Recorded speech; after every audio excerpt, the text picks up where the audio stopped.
आप सैकड़ों महात्माओं के मुंह से सुनते होंगे, अरे भाई अहंकार बहुत है, इसमें छोड़ दे अहंकार, है? जगत में हर तीसरा व्यक्ति कहता है इसमें बड़ा अहंकार है, ये अहंकारी है, ये गलत है। लेकिन ये एक व्यवहारिक बात है, जो तथ्य है वो बहुत ही सुंदर है। इसके पीछे काम, क्रोध, लोभ, मोह, मद, मत्सर। मद माने अहंकार। अहंकार बड़ी सुंदर वस्तु है। अगर देखा जाए तो काम, क्रोध, लोभ, मोह, मद, मत्सर यह जीवन के लक्षण है। कोई भी इनमें से कुछ भी खराब नहीं है, क्योंकि सारे जितने भी गुण और अवगुण हैं यह सब के सब श्री कृष्ण प्रदत्त हैं, भगवान के द्वारा ही ये निकले हैं, इनके आश्रय भी भगवान ही हैं। कोई सा भी एलिमेंट खराब नहीं है, ना तो लोभ खराब है, ना मद खराब है, ना मत्सर खराब है, ना अहंकार। तो बहुत बड़ी चीज है। यदि अहंकार न होगा संसार में, मनुष्यों के पास अहंकार न हो तो मनुष्य जी नहीं सकता। अहंकार न हो तो सर्जन नहीं होगा, अहंकार न हो तो इतनी बनावटें नहीं होंगी, संसार चलेगा ही नहीं। ये संसार का जितना भी संचालन है ये सब अहंकार के वश है। चाहे वो सेनाएं हो, चाहे वो व्यापार हो, चाहे वो टीचिंग लाइन हो, इंजीनियरिंग लाइन हो, डॉक्टरी लाइन हो, कोई भी लाइन क्यों ना हो, सबके पीछे अहंकार ही तो है। अहंकार जीवन का लक्षण है। तो फिर इनको बुरा क्यों कहते हैं लोग? पृथु महाराज के चरित्र से, श्रीमद् भागवत की धराधाम से हम अगर समझें और सोचें और समझें, इनमें से कोई भी गुण खराब नहीं है, कोई अवगुण नहीं है, सब गुण ही गुण है। बस बात इतनी सी है कि यह जितने भी एलिमेंट्स हैं इनको हम अगर इनका प्रयोग करना जान जाए, अगर हम लोग अहंकार का प्रयोग करना जान जाए, अगर आपका अहंकार सर्वहिताय है, आपका अहंकार यदि सर्जन करता है तो फिर आपका अहंकार तो बहुत अच्छा है। अगर आपका अहंकार रेगिस्तानी खुदा जैसा है, जो जैसे रेगिस्तान का खुदा और रसूल सब गैर मुस्लिमों को मार दिया जाए, तो यह अहंकार बहुत बुरा है। अगर आपका अहंकार, ईसाई कहते हैं औरतों के अंदर आत्मा नहीं होती, अगर ये बकवास ईसाइयों के गॉड जैसा अहंकार है तो यह अहंकार बहुत बुरा है। आपका अहंकार भी शास्त्रों के श्लोकों से दक्ष हो, मानवता से दक्ष हो, इंसानियत से भरपूर यदि आपका अहंकार है तो बहुत ही अच्छा है, बहुत अच्छा है। क्योंकि भगवान जब अहंकार करते हैं तभी तो प्रकट होता है सब कुछ। आप जब देखेंगे पूरा अहंकार जब आता है व्यक्ति के अंदर तो कुछ कार्य करता है। हर भी गमले बनाओ, अहंकार आया है। भाई हम नर्सरी डेवलप करें, अहंकार आया है। ये सब सर्जन है। भाई बहुत पढ़ेंगे, ये अहंकार ही तो है। अगर अहंकार निकल जाएगा मनुष्य के शरीर से तो वो जिएगा कैसे? लेकिन ये अहंकार, ये जितने भी बुरे एलिमेंट्स हैं जिनको हम बुरे कह रहे हैं वो बुरे नहीं हुए तो जीवन के लक्षण है। कैसे? जैसे हम ज्वाला जी जाते हैं तो ज्वाला जी में एक बहुत बड़ा राक्षस हमारे यहाँ मुगल राजा हुआ है अकबर, जिसको लोग बड़ा महान कहते हैं, सबसे ज़्यादा बलात्कारी वो असुर था।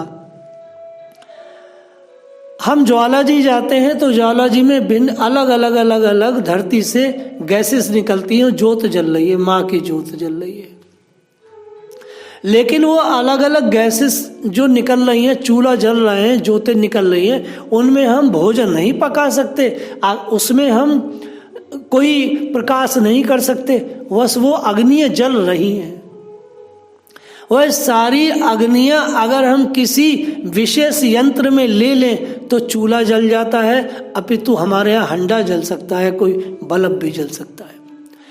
तो यह जितने भी एलिमेंट्स हैं, लोभ मोह मत मत्सर ईर्ष्या अहंकार, ये सब के सब अगर शास्त्र रूपी नलियों से दीक्षित हो जाएं तो ये बहुत बड़ा काम मनुष्य जाति के लिए करते हैं। इस प्रकार हम एक एक शब्द पर, एक एक एलिमेंट पर बहुत बहुत देर तक हम लोग चर्चा कर सकते हैं, लेकिन हमारा यह लक्ष्य नहीं है। हम इस पर ज़्यादा चर्चा नहीं करते, मनीषी लोग भगवान पर ज़्यादा चर्चा करते हैं। तो ये बात हमने सीखी। अब देखिए पृथु जी की बात है। पृथु जी का अहंकार ही था कि 100 यज्ञ करें। अगर वो अहंकार ना करते तो 100 यज्ञ कैसे करते? वो बहुत बड़ी शक्ति, अहंकार हमें हमारे शरीर को शक्ति देता है, जीने की ताकत देता है। आप अपाहिज हैं, आपको उस अहंकार के कारण ही आप जिंदगी जी पा रही हैं। अहंकार ना हो तो आप लुज हो जाएंगी, आप नर्वस सिस्टम हो जाएगा पूरे बॉडी का, कुछ नहीं कर पाएगा मनुष्य।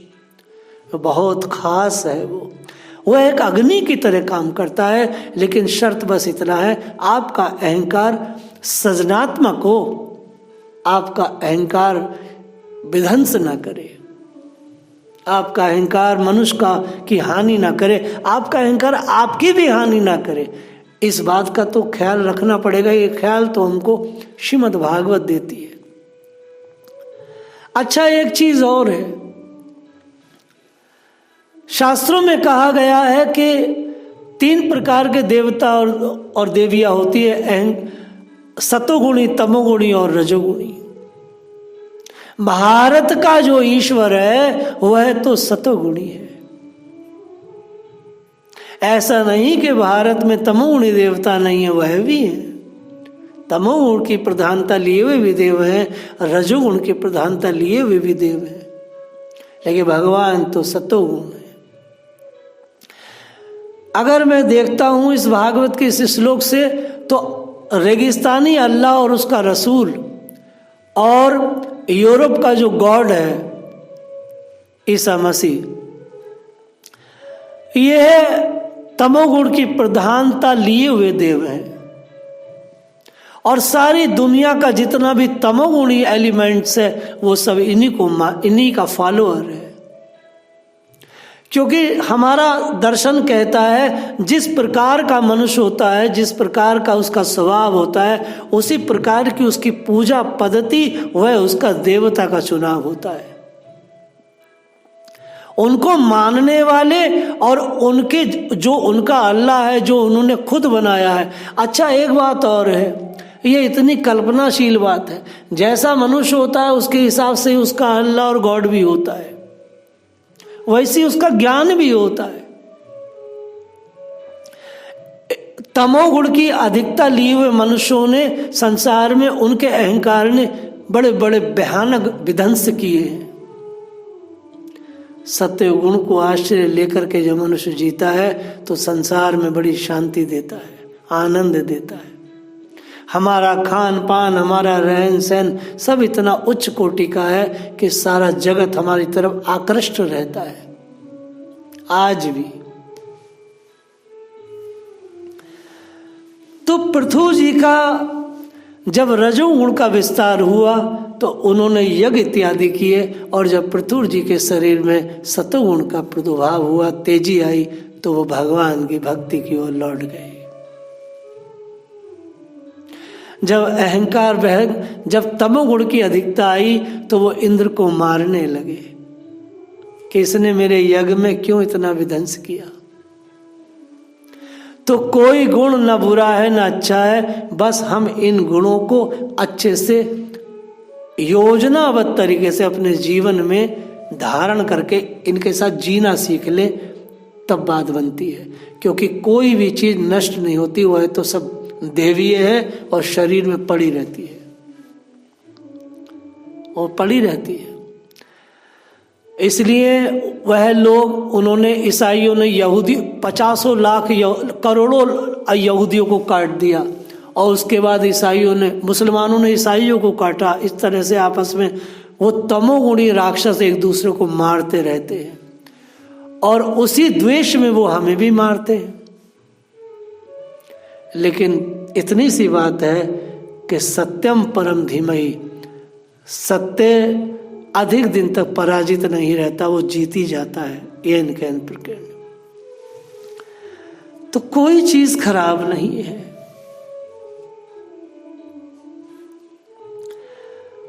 भगवान ने पृथु जी को बहुत सुंदर सब कुछ दे करके, और ठाकुर जी अंतर ध्यान हो गए। पृथु जी अपने नगर में लौट आए। नगर में पृथु लौटे हैं, 99 यज्ञ किए हैं, भगवान का दर्शन प्राप्त किए हैं। भगवान ने कहा है कि सनकादि आकर के आपको ज्ञान देंगे। भगवान ने, ब्रह्मा जी ने सत्संग दिया। पृथु जी अब पहले से ही श्रेष्ठ थे, अब तो और भी श्रेष्ठ हो गए। ब्राह्मण कुल अन्य अच्युत गोत्रात, ब्राह्मण वंश और भगवान के संबंधी विष्णु भक्तों को छोड़कर पृथु जी का सातों द्वीपों पर समान अखंड अबाध शासन था। वास्तव में सारी धरती पर केंद्र शासित, जो केंद्र में राजा है वह भारत का ही रहा है। आज भी बहुत सारे नास्तिक और बहुत सारे श्रेष्ठ जन इस बात पर विचार करते हैं कि सारे संसार में ये जितनी सेनाएं हैं इन्हें खत्म कर दिया जाए, एक केंद्र शासित मानव संरचना वाली और मानवों के मूल्यों पर स्थापित कोई सरकार हो जो पूरे विश्व के 7.5 अरब मनुष्यों को जीने का ढंग दे। लोग इस पर भी चर्चा कर रहे हैं कि ये मजहब, रिलीजन और धर्म को राज सत्ता से दूर रखा जाए और हर व्यक्ति को अपने मतांतर से जीने का दुर्लभ, सुलभ और सहज सहयोग प्रदान किया जाए। मजहब, रिलीजन के नाम पर जितने भी मारकाट संसार में हुई है, इन राक्षस ईसाई और मुसलमानों के कारण हुई है। सनातन ने कभी भी धर्म के लिए कोई इस तरह से युद्ध नहीं किया कि तुम ये मानो वो मानो। धर्म का अर्थ होता अन्याय के विरुद्ध बिगुल। तो केंद्र शासित राज्य में धरती पे कोई ऐसा राज्य हो जो 7.5 अरब मनुष्यों के लिए सहिष्णुता रखे, दया रखे, मैत्री रखे, उन्हें धर्म मार्ग में लगाए। हर व्यक्ति अपने स्वभाव के अनुसार अपने देवता का चुनाव करके शांति से रहे। एक ऐसा संविधान बने विश्व के मानवों के लिए कि तुम जो भी कुछ कर रहे हो, अपने जो भी मानते हो, बस तुम अपने कैंपस में उसे मानो, उसके प्रदर्शन की आज्ञा न हो, क्योंकि उसके प्रदर्शन से वैमनस्यता और प्रतिस्पर्धा होती है। लोग धर्म तो मानते नहीं, नए नए उपधर्म निकाल करके मानवों को काटते रहते हैं, मारते रहते हैं, जलाते रहते हैं, फूंकते रहते हैं। भारत ने ऐसे ऐसे सुंदर शासक दिए, अमरीश जी जैसे, पृथु जी जैसे, महाराज परीक्षित जी जैसे, जिन्होंने बहुत ही धर्मयुक्त, मानव और जैविक धर्मयुक्त शासन दिया। जब हिंदू शासक की बात आती है तो इसका मतलब ये नहीं होता कि उन्होंने मूर्ति पूजा का विस्तार किया, मंदिर बनवाए। नहीं नहीं नहीं, मूर्ति पूजना ये मेरा अपना निजी बात है, क्योंकि पूरा भारतीय दर्शन मूर्ति पूजन की तरफ को ध्यान नहीं करता है। बहुत कम लोग हैं, लेकिन खंडन कोई नहीं है। कोई यज्ञ में है, कोई ध्यान में है, कोई निराकार में है, कोई साकार में है, कोई केवल तप में है, कोई केवल प्राणायाम में है। लेकिन ईसाई और मुसलमानों ने जो ये भयानक उपधर्म दिए, इसमें तो केवल मारना मारना और केवल मारना है। इसलिए धर्म नहीं है, ये बहुत बड़े उत्पात है। मानवों को इस दोनों मतों से अब मुक्त करने की बारी आई है। इससे तो अच्छा यही है कि आप नास्तिक हो जाए। और ईसाई और मुसलमान अब नास्तिक हो रहे हैं, अपने अपने वो रिलीजन छोड़ रहे हैं। कम से कम नास्तिक व्यक्ति शांति से रहता तो है, उसके अंदर मानवीय गुण तो आ जाते हैं, लेकिन रिलीजन और मजहब से कोई मानवीय गुण नहीं आते।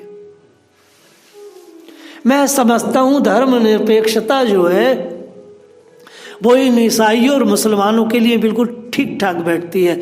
ये धर्म निरपेक्ष हो जाए, अर्थात ये मजहब निरपेक्ष हो जाए, रिलीजन निरपेक्ष हो जाए तो ही काम बने। सेकुलर शब्द उनके लिए बहुत अच्छा है, क्योंकि उनका कोई वो धर्म है ही नहीं, उससे अच्छा तो वो सेकुलर हो जाए। लेकिन भारत के लोगों को सेकुलर होने की जरूरत नहीं है, क्योंकि उनका मानव धर्म है, उनका जैविक धर्म है। हिंदू धर्म का मतलब मूर्ति पूजा नहीं, हिंदू धर्म का मतलब मंदिर नहीं। हिंदू एक दर्शन है, सुंदर दर्शन है। महाराज पृथु जब लौट करके आए तो अपने राज्य में आए, अपने नगर में आए। गंगा और यमुना के बीच का जो पूरा भाग है उसमें पृथु महाराज का राज्य था। अगर कहा जाए तो पृथु जी का यही राज्य है जो पूरा का पूरा ये हमारा जो हस्तिनापुर इत्यादि है, ये जो कुरुवंश का पूरा क्षेत्र है गंगा और यमुना के बीच का, वहां तक ये सब उन्हीं का क्षेत्र है। महापुरुष अपने अनुभव का ही वितरण करते हैं, महापुरुष अपने भक्ति का ही वितरण करते हैं, महापुरुष अपने तप का वितरण करते हैं। सर्वेषाम उपकारार्थम तदा अनुवदनिवः। शास्त्रों में शब्द आया है, मानो उस समय वह सबका उपकार करने के लिए अपने अनुभव का ही अनुवाद कर रहे थे। महाराज पृथु ने आए और आकर के सारे नगर के लोगों को इकट्ठा किया कि हे प्रजाजनों, मैं आपसे कुछ बात करना चाहता हूं। सारी सभा में हर्ष छाया हुआ था, सब हर्ष से सराबोर थे, महाराज पृथु को देख रहे थे। महाराज पृथु ने क्या किया, अपने सारे अलंकार इत्यादि उतार दिए थे, एक धोती पहनी थी और उस धोती के रंग की ही चादर ओढ़े थे, और शरीर का अंग प्रत्यंग बड़ा शोभायमान था। स्वाभाविक उनकी जो सौंदर्य था उनके शरीर का दिखाई दे रहा था, क्योंकि वह पूरे तप करके आए थे। और जो उन्होंने अनुभव किया था भगवान के साथ, ऋषियों के साथ, ब्राह्मणों के साथ, उस अनुभव को ही वो बांट रहे थे, अर्थात उस अनुभव को ही वो अनुवाद कर रहे थे। सतसु जिज्ञासु अविदमाद वेदम सब निशितम।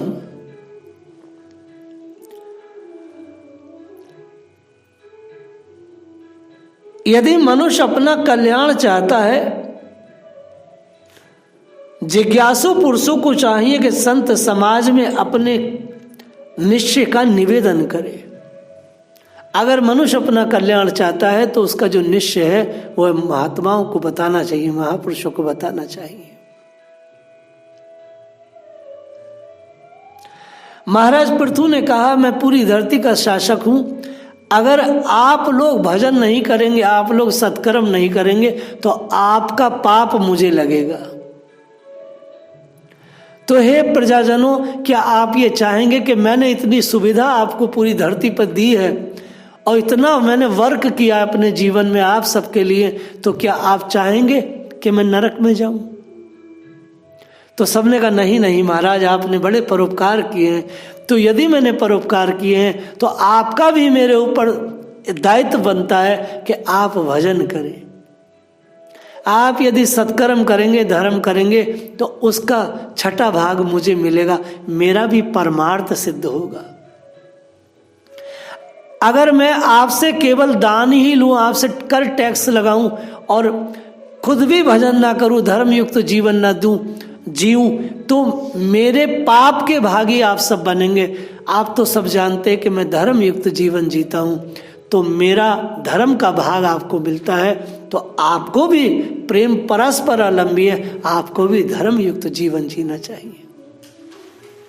आज हमारे योगी जी हमारे राज्य के राजा हैं, प्रजा धर्म युक्त है, राजा भी धर्मात्मा है, परस्पर एक दूसरे को पुण्य मिल रहे हैं। मोदी जी पूरे भारत के राजा हैं, धर्म युक्त जीवन जी रहे हैं। जो जो धर्मात्मा धर्म युक्त जीवन जी रहे हैं, परस्पर राजा और प्रजा के धर्म विनिमय व्यापार हो रहा है, इसलिए धर्म की बढ़ती हो रही है। और पापी जन अपना अपना पाप के काम कर रहे हैं, उनसे कोई मतलब नहीं है। प्रजा के पाप का फल राजा को मिलता है, राजा के पाप का फल प्रजा को मिलता है। परस्परा लंबी चीज है, शास्त्र ऐसा कहता है। इसलिए राजा को भी धर्मात्मा होना चाहिए, प्रजा को भी धर्मात्मा होना चाहिए। शास्त्र में एक बड़ी सुंदर बात कही गई है, कर्ता, उपदेष्टा और समर्थक, यानी क्रिया करने वाला और उपदेश देने वाला और समर्थक, इन सबको समान फल मिलता है। उपदेष्टा, समर्थक और कर्ता। कैसे? जो व्यक्ति उपदेश करता है, भगवान से के बारे में कार्य उपदेश करता है और उसको कोई मानता है, और कोई व्यक्ति मानता नहीं, खाली समर्थन करता है, करता भी नहीं, तो श्रीमद् भागवत कहती है कि तीनों को बराबर का फल मिलता है, बराबर का फल मिलता है। यद्यपि कर्मों का फल देने वाले भगवान यज्ञपति ही है, लेकिन ये कहा गया है कि अगर कर्ता, समर्थक और उपदेशक तीनों को फल मिलता है। जैसे मनु, उत्तानपाद, महीपति, ध्रुवराज ऋषि, प्रियव्रत, हमारे दादा अंग, शिव, प्रहलाद, बलि, ये सब ऐसे कोटि के महात्मा हैं कि इनके उपदेश, यानी कि इन्होंने जो उपदेश किया और इनको जो माना लोगों ने और जो इन पर क्रियाएं करी, तीनों को लाभ मिला, तीनों को लाभ मिला। देखिए, प्रहलाद जी ने भजन किया और उन्होंने उपदेश भी दिया, पूरे वंश का कल्याण हुआ, उनके पिता तक का कल्याण हुआ। ध्रुव जी ने भजन किया और ध्रुव जी ने भजन किया, उपदेश को माना नारद जी के, और नारद जी के उपदेश को माना उत्तानपाद ने भी, तीनों का कल्याण हुआ। और उनके समर्थन में सुरुचि का भी कल्याण हुआ और उत्तम का भी कल्याण हुआ। समर्थन करने वाले का भी कल्याण है, उपदेशक का भी कल्याण है और क्रिया वाले का भी कल्याण। जय श्री राधे।